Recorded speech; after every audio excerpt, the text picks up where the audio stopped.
ये कहानी इसी सदी की है। एक गर्द जंगल में एक आम का पेड़ था। उस जंगल के पास ही एक छोटा सा गांव था। उस गांव का एक छोटा सा लड़का रामू उस जंगल में जाकर उस आम के पेड़ के पास खेलता रहता था।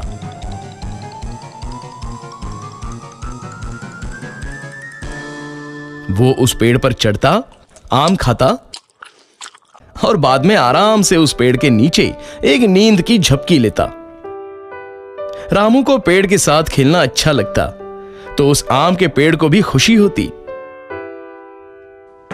अब रामू रोज उस पेड़ के साथ नहीं खेलने लगा। एक दिन की बात है, रामू चलते चलते उस पेड़ के पास गया। वो बहुत दुखी था। चलो रामू बेटा, मेरे साथ खेलो।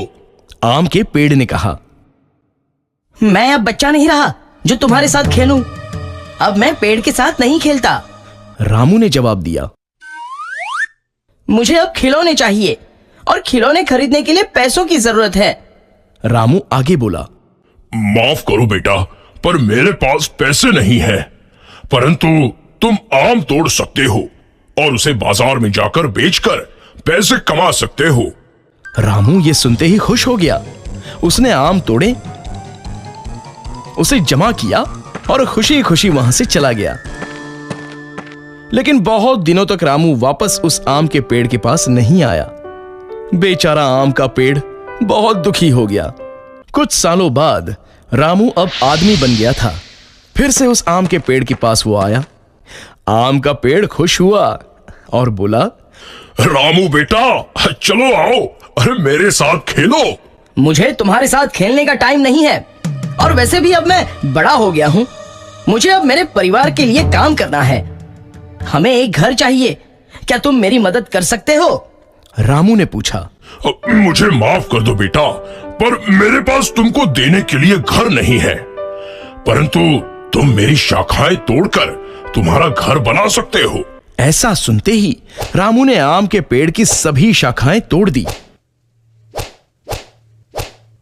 और उन्हें साथ में लेकर वहां से खुशी खुशी चला गया।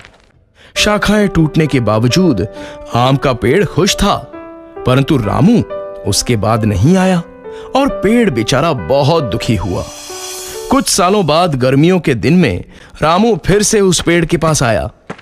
पेड़ बहुत खुश हुआ। आओ बेटा, चलो मेरे साथ खेलो। नहीं, अब मैं बूढ़ा हो गया हूं। अब मुझे जिंदगी आराम से बिताने के लिए नौकायन करना है। क्या तुम मुझे बोट दे सकते हो? रामू ने पूछा। इस पर पेड़ बोला, मेरे तना का इस्तेमाल करो और बोट बनाओ, फिर तुम नौकायन को जाके खुश रह सकते हो।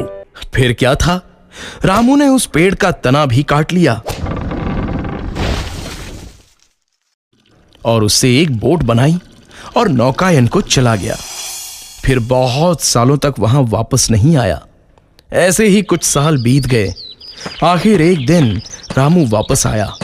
रामू को देखकर पेड़ बोला, मुझे माफ करना बेटा, परंतु तुम्हें देने के लिए अब मेरे पास कुछ नहीं बचा है। आम तो कभी के खत्म हो गए। रामू बोला, कोई बात नहीं, अब मेरे दांत भी तो नहीं है आम खाने के लिए।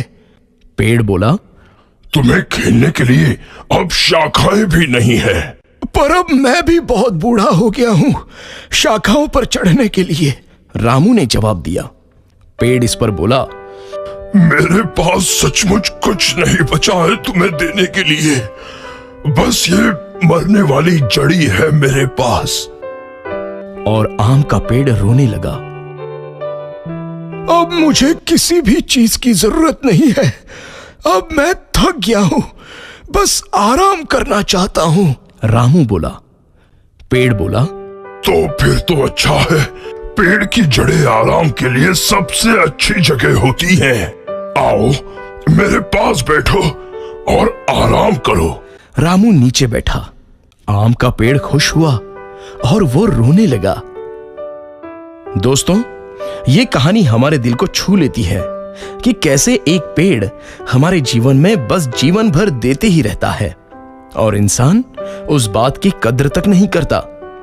पेड़ हमें छांव और फल देते हैं, लकड़ियां देते हैं, पर हम इंसान उन्हें बेरहमी से हमारे फायदे के लिए काटते हैं और वापस कुछ नहीं देते।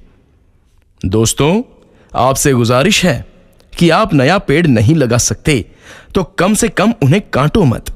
धन्यवाद।